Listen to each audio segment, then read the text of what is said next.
Hello friends, welcome back to my channel reasoning unlocked. मेरा नाम है राहुल मौर्या और आज की क्लास में हम जो टॉपिक पढ़ेंगे, एक्चुअली ये जो क्लास है ना एक स्पेशल क्लास है। आप सब जानते हैं कि जो रीजनिंग है, पहली बात तो ये कि रीजनिंग बहुत इंपॉर्टेंट सेक्शन है हर एग्जाम के पॉइंट ऑफ व्यू से। और रीजनिंग सेक्शन में एक बहुत इंपॉर्टेंट टॉपिक है जिसका नाम है सिलॉगिज्म। मैंने बोर्ड पर मैंशन किया है, बहुत सारे बच्चों की ये इंक्वायरी थी कि सर सिलॉगिज्म को सॉल्व करने के डिफरेंट मेथड एग्जिस्ट करते हैं, तो कौन सा मेथड हमारे लिए सबसे अप्रोप्रिएट है या फिर हमारे एग्जाम के पॉइंट ऑफ व्यू से सबसे ज्यादा अप्रोप्रिएट है। देखो, ये जो टॉपिक है ये पहली चीज तो बहुत इंपॉर्टेंट है। दुनिया में कोई भी एंट्रेंस दो जिसमें रीजनिंग आती है, उसमें डेफिनेटली आपको ये चैप्टर मिलेगा ही मिलेगा। और कई बार बैंकिंग, जैसे बैंकिंग हो गया, आईबीपीएस के एग्जाम, एसबीआई के एग्जाम, एलआईसी के, सीबी के, इन सब के एग्जाम्स पे तो प्रीलिम्स और मेंस दोनों में इसकी 5-5 नंबर की वेटेज है, 5-5 क्वेश्चंस आते हैं। और इसके अलावा आप एसएससी स्पेसिफिक एग्जाम दो, यूपीएससी दो, रेलवे दो, उनमें भी डेफिनेटली आपको इसके क्वेश्चंस मिलेंगे ही मिलेंगे। सो मैं जल्दी से आपको बता दूं कि इस टॉपिक को करने के कई तरीके एग्जिस्ट करते हैं। जैसे एक आईओ मेथड है, एक हमारा सैलरी एक्सपेंडिचर मेथड है और एक वेन डायग्राम मेथड है। इन सब में सबसे पॉपुलर मेथड है वेन डायग्राम मेथड। तो स्टूडेंट कहते हैं कि सर हम ये मेथड यूज करें या फिर आप जो पढ़ाते हो। देखो, मैं जब एसएससी के बैचेस लेता हूं तो मैं आपको बता दूं, मैं सिर्फ सैलरी एक्सपेंडिचर मेथड पढ़ाता हूं, और जब मैं बैंकिंग के बैचेस लेता हूं तो उनको मैं दोनों मेथड्स पढ़ाता हूं। उसके पीछे की क्या कहानी है, ये सारे रीजंस मैं आपके साथ शेयर करूंगा वन बाय वन। सो आज की क्लास में मैं आपको सिखाऊंगा कि सिलॉगिज्म का सबसे पहले बेसिक बताऊंगा ये क्या होता है, इंट्रोडक्शन दूंगा इस चैप्टर की पूरी, और उसके बाद मैं आपको बताऊंगा कि किस एग्जाम के लिए ये मेथड ज्यादा अच्छा है और किस एग्जाम के लिए ये मेथड ज्यादा अच्छा है, और इन दोनों मेथड्स के क्या एडवांटेजेस हैं, क्या डिसएडवांटेजेस हैं, क्या प्रोज एंड कॉन्स हैं, वो सब मैं डिटेल में डिस्कस करूंगा।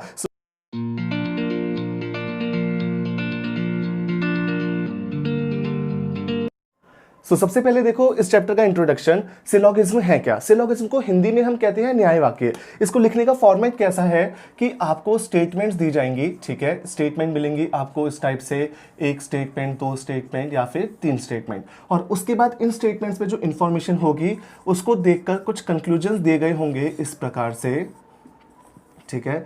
इन पे बेस्ड कुछ कंक्लूजन्स दिए होंगे और फिर ऑप्शंस होंगे। और ऑप्शंस कैसे होंगे कि जैसे 4 कंक्लूजन है, इनमें से सिर्फ पहला और चौथा सही है, या फिर कोई भी इनमें से सही नहीं है, या फिर सारे ट्रू हैं, सारे सही हैं, ऑल फॉलोज, ठीक है, या फिर इस तरीके से third and fourth only correct, इस टाइप से ऑप्शंस होते हैं। अब सबसे पहला यहाँ पे क्या होता है, बच्चों को कंफ्यूजन होती है। हमारे पास एक टॉपिक है सिलॉगिज्म बच्चों, और एक टॉपिक है जिसका नाम ही है स्टेटमेंट कंक्लूजन्स। अब जो स्टेटमेंट कंक्लूजन्स है, ऑब्वियसली उनको लिखने का फॉर्मेट भी बिल्कुल सेम है इसी के जैसा। ऑल्दो वहां पे 3 स्टेटमेंट्स जनरली नहीं देखने को मिलती, 1 या 2 स्टेटमेंट ही होती है, और कंक्लूजन्स भी 1 या 2 होते हैं, पर बिल्कुल सेम फॉर्मेट है लिखने का। तो कई बार बच्चे क्या करते हैं, जो normal questions of statement conclusion होते हैं उनमें सिलॉगिज्म का मेथड लगाते हैं, और जो सिलॉगिज्म के क्वेश्चन होते हैं उल्टा कर देते हैं, उनमें नॉर्मल स्टेटमेंट कंक्लूजन्स वाले क्वेश्चन कर देते हैं। मैं आपको बताता हूं कि आपको कैसे डिस्टिंग्विश करना है दोनों में। देखो बच्चों, जब आप तैयारी कर लोगे, पढ़ाई कर लोगे और सारे चैप्टर्स कवर कर लोगे, तो उसके बाद ना मैं आपको कोई भी एग्जाम दूं, मैं आपको एसएससी का एग्जाम दूं, सपोज सीपीओ का पेपर दिया और उसमें रीजनिंग के 50 क्वेश्चंस मिले, तो आप क्या करोगे? मैं आपसे बोलूंगा कि बताना जरा बच्चे इसमें से कौन सा क्वेश्चन कौन से चैप्टर से बिलोंग करता है, तो आप तुरंत ही मुझे बता दोगे कि सर ये देखो, इस क्वेश्चन में ये है डायरेक्शन का क्वेश्चन, एनालॉजी के 3 क्वेश्चन आए हैं, ब्लड रिलेशन के क्वेश्चंस आए हैं। सो वहां पर कोई भी क्वेश्चन ये तो नहीं कहता ना मैं इस चैप्टर से बिलोंग करता हूं, मुझे ऐसे सॉल्व करो। आपने पढ़ाई की, आपने क्वेश्चंस का फॉर्मेट देखा और आपको खुद पता चल गया कि ये क्वेश्चन कौन से चैप्टर से बिलोंग करता है। मैं कहता हूं, एक चित्र की तरफ इशारा करके एक इंसान ने कहा, तुरंत आप कहते हो सर ब्लड रिलेशन का क्वेश्चन है। मैंने कहा एक इंसान नॉर्थ में चला, तुरंत आप कहते हो कि सर ये तो डायरेक्शन टेस्ट का क्वेश्चन है। तो बच्चों, यहां पर फॉर्मेट से कोई फर्क नहीं पड़ता, यहां पर स्टेटमेंट में जो इंफॉर्मेशन दी जाएगी उस इंफॉर्मेशन को पढ़ के आप जांच करोगे कि ये normal question of statement conclusion है या फिर ये सिलॉगिज्म का क्वेश्चन है। जो नॉर्मल क्वेश्चन होते हैं स्टेटमेंट कंक्लूजन के, जैसे सपोज एक स्टेटमेंट है, ठीक है, मैंने यहां पे आपको एक स्टेटमेंट दी जिसमें मैंने लिखा कि जितनी भी, शॉर्ट में लिख रहा हूं, जितनी भी all developed countries are corrupted, ठीक है, मैं जल्दी में लिख रहा हूं समझाने के लिए। ये मैंने एक स्टेटमेंट लिखी कि जितने भी विकसित देश हैं वो सारे भ्रष्ट हैं, और उसके बाद मैंने एक और स्टेटमेंट लिखी जिसमें मैंने कहा Pakistan is a developed country, ठीक है। एक बहुत बड़ा झूठ लिख दिया मैंने स्टेटमेंट में, बट कोई बात नहीं। मैंने कहा है एक स्टेटमेंट में जितने भी देश हैं, जितने भी विकसित देश हैं, वो सारे के सारे भ्रष्ट हैं। और एक स्टेटमेंट मैंने कही पाकिस्तान एक विकसित देश है।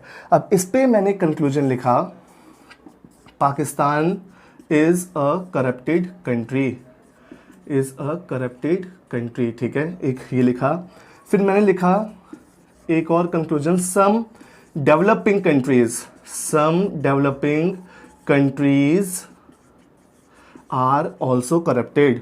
और एक कंक्लूजन मैंने लिखा कि Germany is a corrupted country, ठीक है। अब आप ध्यान से देखो, जब आप इस क्वेश्चन को सॉल्व करोगे बच्चों, तो इस क्वेश्चन में हमें मीनिंगफुल सेंटेंसेस दिए गए हैं। जो स्टेटमेंट है उस स्टेटमेंट में हमें जो दो दी गई हैं स्टेटमेंट्स, उन दोनों स्टेटमेंट्स पे जो जानकारी है ना, वो एक मीनिंगफुल सेंटेंसेस है जिनका अर्थ निकलता है, ठीक है। और सामने यहाँ पे लिखा है, तो यहाँ पर आपको इन स्टेटमेंट्स को बिल्कुल करेक्ट मानना है और इनके अकॉर्डिंग जो भी आपको जानकारी हासिल होगी, उस जानकारी के मुताबिक दिए गए कंक्लूजन्स में से सही और गलत का चुनाव करना है।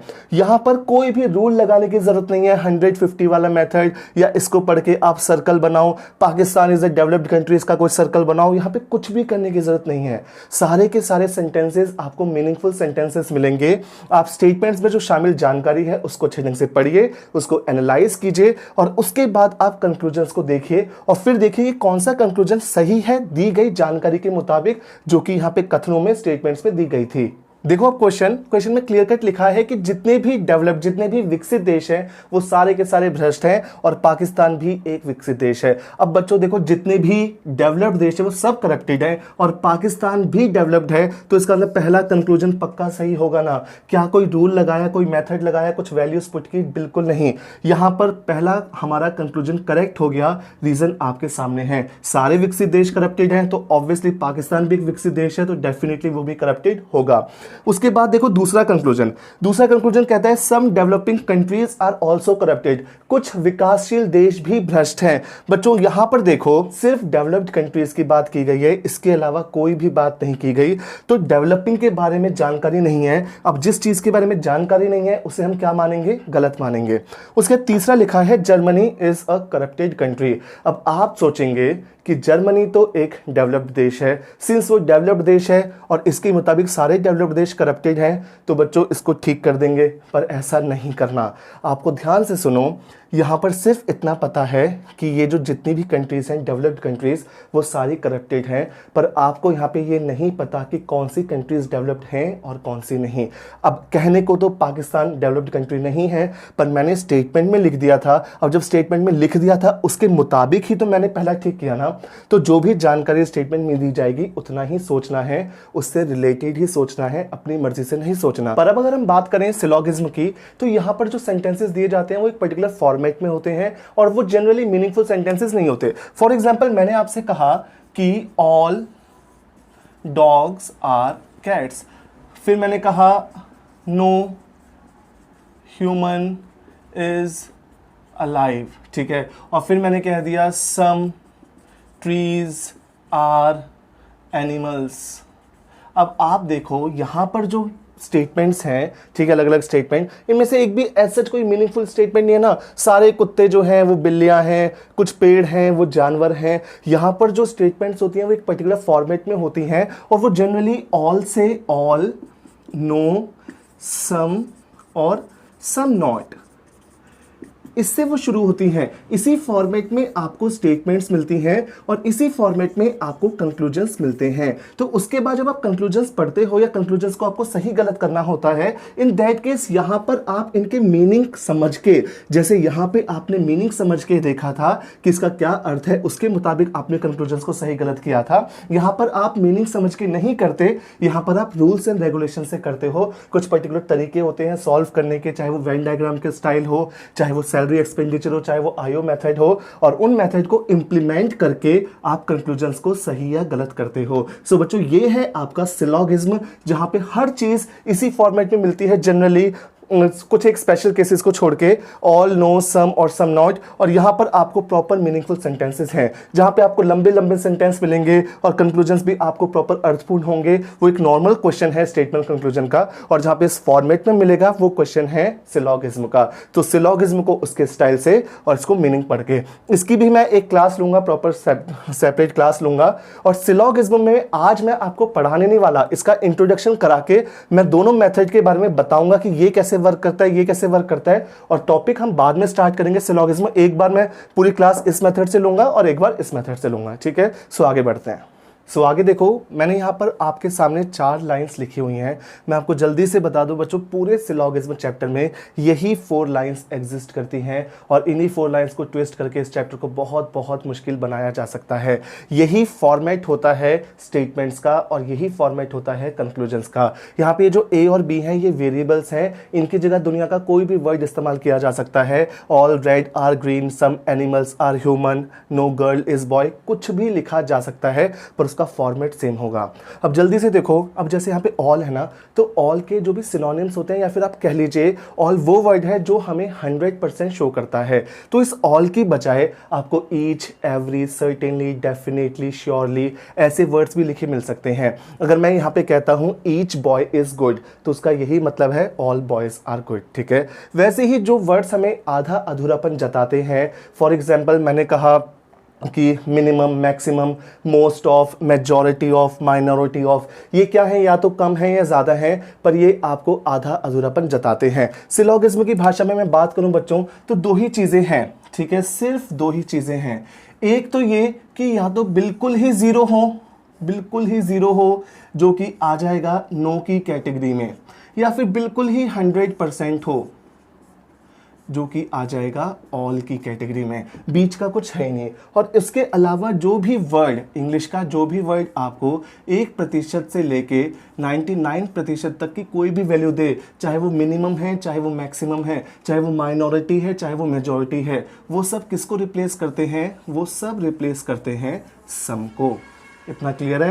तो देखो, अगर मैं यहाँ पे देखूं तो जल्दी से देख लो फिर से कि ऑल जितने भी पॉजिटिव वर्ड्स जो 100% शो करेंगे वो ऑल को रिप्लेस कर देंगे, जो भी वर्ड आधा अधूरापन शो करेंगे वो सम को रिप्लेस कर देंगे। ऑल्दो एग्जाम में तो यही मिलता है, ऑल का ऑल ही, सम का सम ही, नो का नो ही, but still I am telling you कि अगर रिप्लेस करना चाहें तो कर सकते हैं। जो भी वर्ड 0% शो करते हैं, जैसे नन, ठीक है, नन हो गया, नो हो गया, नो वन हो गया, 0% हो गया, ये सब किस में आ जाएंगे? नो में। 100% वाले वर्ड्स इसमें आ जाएंगे पॉजिटिव वर्ड्स, ठीक है, और यहाँ पे आ जाएंगे आधे अधूरे वर्ड्स। उसके बाद देखो, ये जो लाइन है, अगर सपोज इस मेथड से मैं करता हूं, इसका मीनिंग देखता हूं, ठीक है, तो ये कहती है जितने भी ए हैं वो सारे के सारे बी हैं। तो वेन डायग्राम कहता है जितने भी ए हैं इसको रिप्रेजेंट करते हैं सर्कल से, ये सारे के सारे किसका कंप्लीट पार्ट है? ये सारे कंप्लीट पार्ट हैं बी का, ठीक है। उसके बाद some A are B, some A are B का मतलब है कुछ ए ऐसे हैं जो खुद बी का पार्ट हैं। तो इस फिगर को रिप्रेजेंट ऐसे किया जाता है, यानी ये एरिया दर्शा रही है ये लाइन कि कुछ ए बी का पार्ट है। नो ए इज बी को कहते हैं कि दुनिया में कोई भी ए जो है वो बी का पार्ट नहीं है। या तो सिर्फ लाइन ड्रॉ करके या बीच में कैंसिल लगा दो, आपकी choice. Some A are not B का मतलब है कुछ ए ऐसे हैं जो खुद बी का पार्ट नहीं है। बनता तो ऐसे ही है, पर ये वाला जो हिस्सा है वो पॉजिटिव केस में लिया जाता है। कुछ ए बी है उस केस में इस हिस्से को लिया जाता है, और कुछ ए ऐसे हैं जो बी नहीं है, उस केस में इसको छोड़ दिया जाता है और इस हिस्से को लिया जाता है। या तो ऐसे बना सकते हो या बच्चों ऐसे भी बना सकते हो। ये लिखा ए, ये लिखा बी, और यहाँ पे क्रॉस मार दिया, ठीक है। सो ये है रिप्रेजेंट करने का तरीका, किसमें? वेन डायग्राम की हेल्प से। अब इसी को कैसे रिप्रेजेंट करते हैं हम 150 में? ये देखो, 150 मेथड कहता है कि सारे ए बी हैं, इसका मतलब है कि इसकी वैल्यू कंसीडर की जाएगी 100 और इसकी वैल्यू कंसीडर की जाएगी 50। जैसे सारे ए बी का पार्ट है, तो ये नहीं पता कि जो सारे बी हैं वो भी ए का पार्ट है या नहीं, तो इसी की हेल्प से ही वैल्यूज ली गई हैं। ए के लिए 100% श्योर है कि सारे के सारे ए बी का हिस्सा है, इसलिए ये 100, ये 50। वैसे सम में दोनों को माना जाता है 50-50। नो में हम 100% श्योर है कि कोई ए बी का पार्ट नहीं है, इसलिए इसमें इनकी वैल्यूज होती है दोनों की 100 और 100। और सम ए आर नॉट बी में इसकी वैल्यू ली जाती है 50 और इसकी वैल्यू ली जाती है 100। अगर आप 150 मेथड, ठीक है, मैं बताऊंगा सैलरी एक्सपेंडिचर क्यों लिखा है, ये मेथड यूज करते हैं तो आपको ये वैल्यूज याद करनी है ऑलवेज। और अगर आप वेन डायग्राम मेथड यूज करते हैं तो यू शुड नो कि इस लाइन की फिगर ऑलवेज ऐसी ही बनेगी, इसकी फिगर ऐसी, इसकी फिगर ऐसी, इसकी फिगर ऐसी। क्लियर इतना?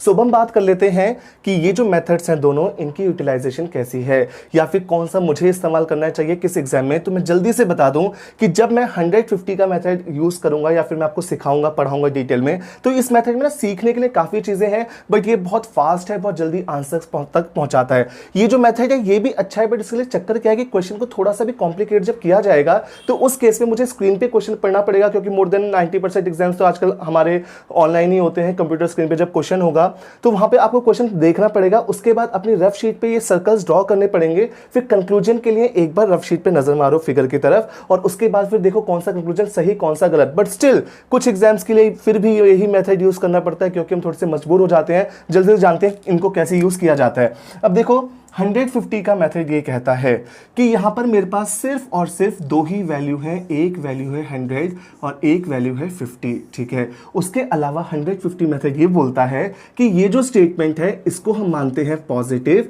और इसको भी हम मानते हैं पॉजिटिव, क्योंकि यहां पे कोई भी नो, नॉट, नेगेटिव चीजें नहीं है, और इन दोनों स्टेटमेंट को हम मानते हैं नेगेटिव। जहां पे भी नो आएगा या नॉट आएगा वो नेगेटिव कंसीडर किया जाता है इस मेथड में।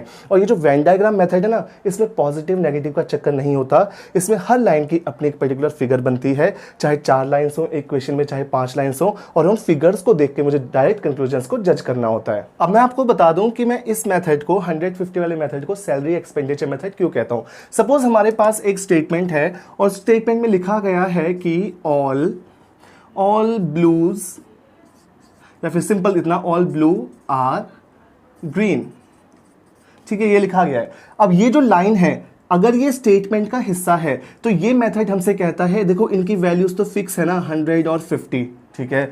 जहां पर भी ये लाइन लिखी जाएगी, चाहे स्टेटमेंट में लिखी जाएगी चाहे कंक्लूजन में लिखी जाएगी, इसकी वैल्यू तो ऑलवेज फिक्स है 150, जैसे कि इसकी फिगर फिक्स है ये वाली, ठीक है। तो यहां पर ये मेथड हमसे कहता है कि अगर ये लाइन स्टेटमेंट का हिस्सा है तो ये जो 100 और 50 है ये ब्लू और ग्रीन की कमाई है, यानी कि सैलरी है। और अगर बच्चों यही कंक्लूजन में लिखी गई लाइन है तो यही 100-50 इनका एक्सपेंडिचर बन जाती है, यानी कि खर्चा बन जाती है, ठीक है। वैल्यू सेम है, बस उनकी इंटरप्रिटेशन बदल गई है। लास्ट टाइम सुन लो जल्दी से, अगर कोई भी लाइन, ये 4 लाइनों में से कोई भी लाइन अगर स्टेटमेंट का पार्ट है तो ये जो वैल्यूज है ना ये सारी कमाई है इन लोगों की, और अगर यही कंक्लूजन्स का पार्ट है तो यही वैल्यूज इनका एक्सपेंडिचर है, खर्चा है। यहां तक क्लियर है? सो हम आगे बढ़ते हैं। यहाँ पे मैंने एक बार फिर से लिख दिया ताकि आपको याद रहे इन फिगर्स का मतलब वेन डायग्राम में क्या है और 150 में इनकी वैल्यूज क्या है। अब जल्दी से सुनो, अगर कोई सिर्फ इतना लिख के कह देता है कि ग्रीन इज मैंगो, ठीक है, तो इसकी फिगर कैसे बनेगी या इसकी वैल्यूज कैसे लेंगे। तो याद रखना बच्चों, जब किसी वर्ड के आगे कुछ नहीं होता तो बाय डिफॉल्ट वो ऑल कंसीडर होता है। तो ये 150 पहले वाली वेन डायग्राम जैसी फिगर, और जैसे यहाँ पे लिखा है ना नो ए इज बी, तो कई बार इसकी जगह लिखा आ जाता है all A are not B. तो याद रखना ये लाइन नेगेटिव है और यहाँ पर आपकी 150 के टर्म्स में इनकी वैल्यू है 100 नेगेटिव के साथ, और वेन डायग्राम के फॉर्म में सेम वेन डायग्राम बनेगी। अब जल्दी से देख लेते हैं कि इन मेथड को इम्प्लीमेंट कैसे करते हैं आंसर्स तक पहुँचने के लिए। सो जो ये मेथड है 150 मेथड, इसके बेसिक से 2 रूल्स हैं, वो 2 रूल्स आपको याद रखने हैं और डायरेक्ट आंसर्स निकल जाते हैं। और वेन डायग्राम में कोई रूल नहीं है, वेन डायग्राम में जो भी स्टेटमेंट्स दी हैं उसके अकॉर्डिंग फिगर ड्रॉ करनी है, उस फिगर को देख के कंक्लूजन्स को राइट और रॉन्ग करना है। सो देखो क्या है 2 रूल्स सैलरी एक्सपेंडिचर मेथड के।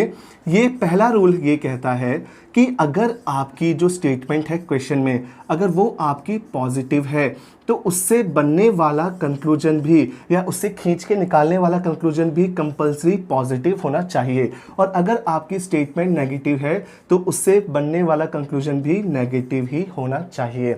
ये है पहला रूल। और दूसरा रूल कहता है ये वाला मेथड ये कहता है कि हम जानते हैं कि स्टेटमेंट में जो भी व्यक्ति, इंसान, वस्तु, जीव, ठीक है, ये ए और बी वेरिएबल्स मिलते हैं, अगर उन वेरिएबल्स को हमेशा क्या माना जाता है, हमेशा उनकी वैल्यूज़ को उनकी कमाई, सैलरी मानी जाती है। और जो सैलरी होती है वो होती है 100 या फिर 50 रुपीज़, इसके अलावा तो है नहीं।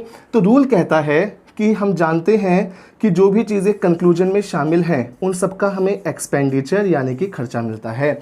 सो रूल सिंपल सा इतना है, जो भी इंसान ऊपर कथन में स्टेटमेंट में 100 रुपये कमाता है, उसकी मर्जी वो कंक्लूजन में पूरे 100 रुपये खर्च करे या 50 रुपये खर्च करे। ठीक है, मेरी पॉकेट में अगर 100 रुपीज़ है तो मेरी मर्जी ना पूरे 100 रुपये का कुछ खा लूँ या 50 का कुछ खाऊं। पर अगर 50 ही रुपये हैं तो मैक्सिमम कमाई ही 50 रुपये है, तो मैक्सिमम खर्चा भी कितना कर सकता हूँ, सिर्फ 50 रुपये ही कर सकता हूँ। सो ये दो रूल है सिंपल से कि पॉजिटिव से you can draw only positive, negative से नेगेटिव। और दूसरा रूल ये है कि 100 रुपये कमाते हैं तो 50 या 100 रुपये आपकी मर्जी कितने भी खर्च करो, पर अगर कोई इंसान स्टेटमेंट में सिर्फ 50 कमाता है तो 50 ही खर्च कर सकता है। अगर इनकेस ऐसे लिखा रहता है, कभी कभार ऐसे लिखा आ गया कि 1/3 एनिमल्स, ठीक है, 1/3 एनिमल्स और प्लांट्स, तो 1/3 एनिमल्स में देखो ये क्या है, आधा अधूरा है, तो दोनों को 50-50 लोगे। अगर लिखा आता है 98% वाटर इज कंटेमिनेटेड, तो 98% ना ही 100 ही है और ना ही 0 है, तो फिर से ये क्या होगा, 50-50। जैसे ये 50-50, तो इनके लिए फिगर्स कैसी ड्रॉ होगी, सम वाली। इस चीज़ को आप खुद देख लेना, चाहे मैं यहाँ पे लिखूँ most of, almost, minimum, maximum, आप ऑलवेज रिप्लेस कर सकते हो। आपको हमेशा पता चल जाएगा कि 150 वाले मेथड से कौन सी वैल्यूज लेनी है और वेन डायग्राम मेथड से कैसे फिगर ड्रॉ करनी है। और वेन डायग्राम के बारे में बस मैं एक बात बता दूं कि यहां पर इनकी ये वैल्यू, ये जो फिगर्स है ना, ये फिगर्स फिक्स्ड हैं। अगर इसके अलावा आपके दिमाग में आता है कि सर इस फिगर को हम ऐसे ना बना करके ऐसे भी तो बना सकते थे, जैसे suppose all A are B लिखा है, ठीक है, तो बच्चे के दिमाग में आता है कि सर ऑल ए का जितना बड़ा सर्कल ए का लूं उतना ही एग्जैक्ट बड़ा बी का भी तो ले सकता हूं, ओवरलैपिंग केस भी तो हो सकता है। तो बिल्कुल बच्चों हो सकता है, पर इसके अलावा जो भी फिगर आपके दिमाग में आती है, मैं ये नहीं कह रहा वो फिगर गलत है, पर वो फिगर पॉसिबिलिटी यानी संभावना का पार्ट बन जाती है। और संभावनाएं तो दुनिया में बहुत हो सकती हैं किसी भी चीज़ की। पॉसिबिलिटी एक प्रॉपर टॉपिक है, सिलॉगिज्म का सब टॉपिक है जो हम पढ़ेंगे बहुत डिटेल में, जो कि काफ़ी इंपॉर्टेंट है काफ़ी एग्जाम्स पॉइंट ऑफ व्यू से। सो अगर इन फिगर्स के अलावा आप कोई और फिगर ड्रॉ करते हो तो या तो वो गलत है या फिर वो पॉसिबिलिटी केस में एग्जिस्ट करती है। अदरवाइज इसकी जैसे ये वैल्यूज फिक्स्ड है तो इसकी ये फिगर फिक्स्ड है। जैसे इसकी ये वैल्यू लेके ही सॉल्व करना पड़ेगा कंक्लूजन सही या गलत, वैसे ही इसका अर्थ ये लेकर सॉल्व करना पड़ेगा सही या गलत। पॉसिबिलिटी पे जब हम जाएंगे, पढ़ेंगे, सीखेंगे, तब उसकी चर्चा कर लेंगे। सो आगे देखिए, यहाँ पे मैंने एक क्वेश्चन लिख रखा है। इस क्वेश्चन को मैं दोनों मेथड से करके दिखा देता हूँ, जिससे कि आपको पता चल जाएगा कि कौन सा मेथड कैसे इंप्लीमेंट किया जाता है कंक्लूजन्स को सही या गलत करने के लिए। यहाँ पे ये क्वेश्चन जो है ये बिल्कुल सिंपल क्वेश्चन है। जब हम सिलॉगिज्म को पढ़ेंगे प्रॉपर डिटेल में, उसके बाद मैं सारे कॉम्प्लेक्स क्वेश्चंस भी कराऊंगा। सो फिलहाल आप इस क्वेश्चन को देखें। ये कहता है, स्टेटमेंट एक ही है, ऑल प्लांट्स आर ग्रीन, जितने भी प्लांट्स हैं ग्रीन है। पहले वेन डायग्राम मेथड देखो, सारे प्लांट्स ग्रीन का मतलब है कि जितने भी प्लांट्स हैं ये सारे के सारे क्या हैं, ग्रीन का पार्ट हैं। ठीक है, कंप्लीट सर्कल ऑफ प्लांट किसमें है, ग्रीन में है। अब आप कंक्लूजन्स देखो, कोई भी कुछ भी नहीं करना, यहाँ पर क्या करना है, कंक्लूजन को पढ़ना है, इस पे नजर मार के देखना है कि क्या इस फिगर के अकॉर्डिंग ये ठीक है, बस और कुछ नहीं करना। कहता है सम ग्रीन आर प्लांट्स, कुछ जो हरे हैं वो प्लांट्स हैं। अब आप देखो इस प्लांट के पीछे ग्रीन का कुछ हिस्सा छिपा हुआ है ना, यहाँ पे सम ग्रीन तो डेफिनेटली प्लांट है ही, नजर आ रहा है आपको, तो ये क्या हो गया, ठीक हो गया।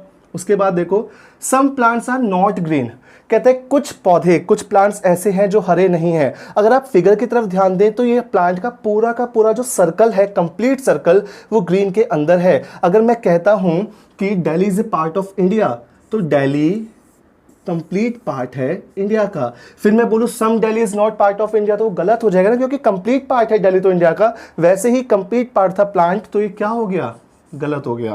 तीसरा कंक्लूजन देखो, ऑल ग्रीन आर प्लांट्स। अगर आप फिगर की तरफ ध्यान देंगे तो हमें इस फिगर के मुताबिक सिर्फ इतना पता है कि जो सारे प्लांट्स हैं वो ग्रीन का पार्ट है, पर हम ये नहीं कह सकते कि सारे ग्रीन भी प्लांट का पार्ट है। देखो ग्रीन का सर्कल बड़ा है ना, यहाँ पर हमारे पास इंफॉर्मेशन इसके मुताबिक सिर्फ इतनी है कि सारे पौधे ग्रीन का हिस्सा हैं। ये नहीं बताया गया कि सारे ग्रीन भी इसका हिस्सा है। कुछ ग्रीन तो है, जो इसके पीछे छिपे हुए हैं, ये बात पक्की है, पर वो सिर्फ कुछ के लिए है, ऑल के लिए नहीं, इसलिए कंक्लूजन क्या हो जाएगा, गलत हो जाएगा। तीसरा कहता है नो ग्रीन इस प्लांट, ये तो सीधा ही गलत है, हमें दिख रहा है साफ साफ कि कुछ ग्रीन है वो प्लांट का पार्ट है, इसलिए ये कंक्लूजन भी क्या हो गया, गलत हो गया।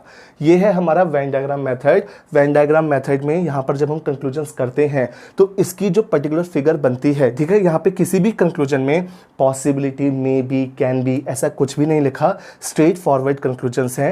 पॉसिबिलिटी तो बाद में पढ़ेंगे जैसा कि बता चुका हूँ। तो यहाँ पर क्या है, जो उसकी फिक्स्ड फिगर है, उस फिक्स्ड फिगर के मुताबिक जो भी चीज़ हमें पक्का श्योर है जिस चीज़ के लिए, उन्हें हम सही कर देते हैं। उसके अलावा या तो डेफिनेटली फॉल्स मिलती है चीज़ें, जैसे पक्का गलत है, या फिर इंफॉर्मेशन अवेलेबल नहीं है कि सारे ग्रीन प्लांट का पार्ट हो सकते हैं या नहीं, तो उनको भी हम गलत मानते हैं। तो गलत में दो चीज़ें शामिल होती हैं, एक वो जिसके बारे में इंफॉर्मेशन नहीं है, उसे भी गलत करेंगे, और एक वो जो डेफिनेटली फॉल्स है, जिसके लिए हम श्योर हैं कि पक्का गलत है। सही सिर्फ वो चीज़ होती है जो डेफिनेटली ट्रू होती है। अब इसी क्वेश्चन को देखो हम कैसे करेंगे, अपने सैलरी एक्सपेंडिचर मेथड से। सो हमारा ये मेथड कहता है कि स्टेटमेंट में जो लोग शामिल हैं उनकी सैलरी मिलती है, वैल्यूज तो वही होंगी 100 और 50। देखो वैल्यूज सबकी फिक्स्ड है, सम में दोनों की वैल्यू होती है 50-50, सम नॉट में होती है पहले की 50 दूसरे की 100, और ऑल में होती है पहले की 100 दूसरे की 50, और नो में होती हैं दोनों की 100। ये वैल्यू जब हमें याद होंगी तो कंप्यूटर स्क्रीन पे नजर आएंगी, क्वेश्चन के साथ लिखने की जरूरत नहीं, रफ शीट पे कुछ भी। तो मैंने सिर्फ क्वेश्चन देखा कि यहाँ पे एक ही स्टेटमेंट है और उनकी कमाई है प्लांट की 100 और ग्रीन की 50। बताया था ना, स्टेटमेंट में जो लोग हैं हमेशा उनकी कमाई मिलती है, और कंक्लूजन में जो लोग हैं उनकी जो वैल्यूज है उनको एक्सपेंडिचर यानी कि उनका खर्चा कहते हैं। सो मैंने आपको दो रूल बताए थे कि स्टेटमेंट से अगर पॉजिटिव है तो पॉजिटिव कंक्लूजन बनेंगे, और अगर 100 कमाते हैं तो 100-50 खर्च कर सकते हैं, 50 कमाते हैं तो 50 ही खर्च कर सकते हैं ओनली। तो यहाँ पे देखो एक ही स्टेटमेंट है, बहुत रिलैक्स है हम, एक ही स्टेटमेंट और वो भी पॉजिटिव। सिंस ये पॉजिटिव है तो नेगेटिव कंक्लूजन तो बन नहीं सकता, नेगेटिव कंक्लूजन बन नहीं सकता, दोनों गलत हो गए। उसके अलावा देखो ये पॉजिटिव बचा, ये पॉजिटिव बचा। अब दूसरा देखो, प्लांट यहाँ पे 100 रुपए कमाता है और ग्रीन यहाँ पे 50 रुपए कमाता है। जब ये 100 रुपए कमाता है तो 50 खर्च कर सकता है, और ये 50 कमाता है तो 50 खर्च कर सकता है, इसलिए ये हो गया ठीक। और ध्यान से आप तीसरा देखो कंक्लूजन, यहाँ पे आपकी ग्रीन की कमाई है 50 रुपए, जो इंसान 50 कमाता है वो 100 खर्च कैसे करेगा, इसलिए गलत। आंसर तो सेम ही आएगा ऑब्वियसली, दोनों मेथड हमारे सेम हैं, पर देखो करने का तरीका बिल्कुल अलग है, कुछ भी मैच नहीं करता। इसके रूल्स अलग हैं सही गलत निकालने के, इसके रूल्स अलग हैं सही गलत निकालने के। यहाँ तक क्लियर है? अब मैं आपको बताना चाहूँगा बच्चों, ये जो मेथड है सैलरी एक्सपेंडिचर मेथड, इसमें सीखने के लिए ठीक ठाक चीज़ें हैं, बट ये बहुत बहुत ज़्यादा फास्ट है। कभी भी आप जनरल क्वेश्चन ऑफ सिलोगिज्म जैसे आते हैं, नॉर्मल क्वेश्चन जो सिलोगिज्म के होते हैं, उसमें कोई भी बच्चा जिसकी इस मेथड पे पकड़ है, उस बच्चे को कंपीट नहीं कर सकता वो बच्चा जो वेन डायग्राम से करता होगा, क्योंकि वेन डायग्राम जो मेथड है वो भी अच्छा है, but it is time taking in comparison to this वाला मेथड, ठीक है। तो यहाँ पे अब बच्चों का सवाल ये है कि सर अगर ये मेथड इतना इफेक्टिव है फिर भी हमें ये सीखने की क्या ज़रूरत है। तो मैं बता दूं आप सबको कि जो एक्सेप्शनल केसेस हैं या स्पेशल केसेस ऑफ सिलोगिज्म हैं, जिनसे क्वेश्चन को घुमाया जाता है, टफ किया जाता है बड़े बड़े एग्जाम्स में, उन मेथड्स, उन क्वेश्चंस को करने के लिए ये जो मेथड है ये उतना सक्षम नहीं है। सिर्फ कौन से क्वेश्चन जो बाय इंटेंशन टफ किए जाते हैं, जो स्पेशल केसेस की कैटेगरी में हैं, जैसे फॉर एग्जांपल ये वर्ड है एक ओनली, ठीक है, स्पेशल केस में आता है। फिर आता है कुछ questions only few, only a few, ठीक है, इस टाइप के क्वेश्चन हो गए। फिर मे बी के साथ पॉसिबिलिटी का केस दे देते हैं, और जो पॉसिबिलिटी के जो टफ वाले क्वेश्चंस होते हैं जिसमें बहुत सोचना समझना पड़ता है, उस पे भी ये मेथड उतना इफेक्टिव नहीं है। ये मेथड है जहाँ पर भी स्पेशल केसेस नहीं आते। अब ये डिपेंड करता है कि कौन से एग्ज़ाम की आप तैयारी कर रहे हैं। बच्चों अगर स्पेशल केसेस नहीं आते किसी एग्ज़ाम में तो इससे अच्छा और कुछ भी नहीं है आपके लिए, पर अगर किसी एग्ज़ाम में स्पेशल केसेस आते हैं तो उन स्पेशल केसेस वाले क्वेश्चंस को करने के लिए आपको वेन डायग्राम मेथड आना चाहिए। थोड़ा सा टाइम तो लगेगा सॉल्व करने में, पर एक्यूरेसी अच्छी मेंटेन होगी। तो अब हम डिस्कस कर लेते हैं कौन से एग्जाम्स। सो ध्यान से सुनिएगा मेरी बात। अगर बच्चों आप SSC, UPSC, railway, food corporation of India, इस टाइप के किसी भी एग्जाम की तैयारी करते हैं, चाहे यूपीएससी का असिस्टेंट कमांडेंट हो या फिर सीसेट हो, और एसएससी में जितने भी एग्जाम्स आते हैं, कांस्टेबल, सीपीओ, सीजीएल, स्टेनोग्राफर, सारे एग्जाम्स, रेलवे के जितने भी एग्जाम हैं, चाहे वो 10th वाले हों, 12th वाले हों, ग्रेजुएशन वाले हों, या फूड कॉर्पोरेशन ऑफ इंडिया, इस टाइप के या फिर डिपार्टमेंटल एग्जाम्स जो होते हैं, जैसे इनकम टैक्स में आ जाता है टैक्स असिस्टेंट वगैरह की नौकरी, उन सब के लिए ये मेथड आप यूज करेंगे सिलोगिज्म में ऑलवेज 150 मेथड। ये मेथड बहुत फास्ट है, बहुत जल्दी आंसर देता है, क्वेश्चन पे नजर मारते हैं और आंसर निकल जाता है। पर अगर आप बात करते हैं बैंकिंग स्पेसिफिक एग्जाम्स की, चाहे कोई भी एग्जाम हो, चाहे वो क्लर्क वाला हो या फिर वो पीओ का हो या फिर असिस्टेंट का हो, एलआईसी का हो, आरबीआई का एग्ज़ाम हो या फाइनेंस बेस्ड कोई भी एग्ज़ाम हो, अगर आप एमबीए की तैयारी करते हैं उसका एग्ज़ाम हो, और उसके अलावा अगर सेबी का कोई भी इस टाइप का एग्ज़ाम है, तो इन टाइप्स के एग्ज़ाम्स के जो मेंस हैं, उस मेंस में आपको स्पेशल केसेस देखने मिलते हैं जहाँ पे क्वेश्चंस को थोड़ा सा ट्रिक किया जाता है, क्वेश्चंस को थोड़ा सा घुमाया जाता है। तो जो स्पेशल केसेस होते हैं, उन स्पेशल केसेस को करने के पर्पज से आपको वेन डायग्राम मेथड भी आना चाहिए। तो उन केस में बच्चों को मैं सजेस्ट करता हूं कि आप दोनों मेथड सीख लो। जो भी क्वेश्चन स्पेशल केस वाला है, जैसे प्रीलिम्स में नॉर्मल क्वेश्चंस मिलते हैं, तो जो भी क्वेश्चन स्पेशल केस वाला है उसको वेन डायग्राम से कर लो, और जो क्वेश्चन स्पेशल केस वाला नहीं है, जनरल है, उसको आप 150 वाले मेथड से कर लो। एग्जाम्स मैंने मेंशन कर दिए हैं, आपको बता दिए हैं, आपने ध्यान से सुन लिया होगा। सो ये है वर्डिक्ट आज की क्लास का, कि हमें इस चीज़ पे डिपेंड करता है कि हम कौन से एग्जाम को टारगेट कर रहे हैं, उस एग्जाम के अकॉर्डिंग ही करना है। जो बच्चे इन एग्जाम्स की तैयारी कर रहे हैं उन्हें वेन डायग्राम मेथड सीखने की जरूरत ही नहीं है। इस रीजन से एसएससी के बैचेस में मैं जनरली सैलरी एक्सपेंडिचर का मेथड ही सिखाता हूं, और बैंक पीओ की क्लासेस में, जैसे एसबीआई पीओ के जो बैचेस होते हैं, उनमें मैं आपको सैलरी एक्सपेंडिचर मेथड सिखाकर वेन डायग्राम का मेथड भी सिखाता हूं, और फिर वेन डायग्राम से सिखाता हूं कि स्पेशल केसेस को कैसे डील करना है। सो बच्चों, आज की क्लास में बस हम इतना ही पढ़ेंगे। मैंने आपको सबसे पहले डिफरेंस भी बताया अच्छे ढंग से कि नॉर्मल स्टेटमेंट कंक्लूजन क्या होते हैं, सिलोगिज्म क्या होता है, फिर दो मेथड जो मोस्ट पॉपुलर मेथड है वो दोनों आपके साथ शेयर किए, उन दोनों मेथड्स के बेसिक्स भी आपको पढ़ाए, एक क्वेश्चन भी सॉल्व करके बताया, और मैंने आपको कंक्लूजन भी दिया। इस वीडियो का जो एम था वो भी आपके साथ शेयर किया। सो आज की क्लास को हम यहीं पे खत्म करते हैं। बहुत जल्दी आपसे मुलाकात होगी किसी नए चैप्टर के साथ। Thank you.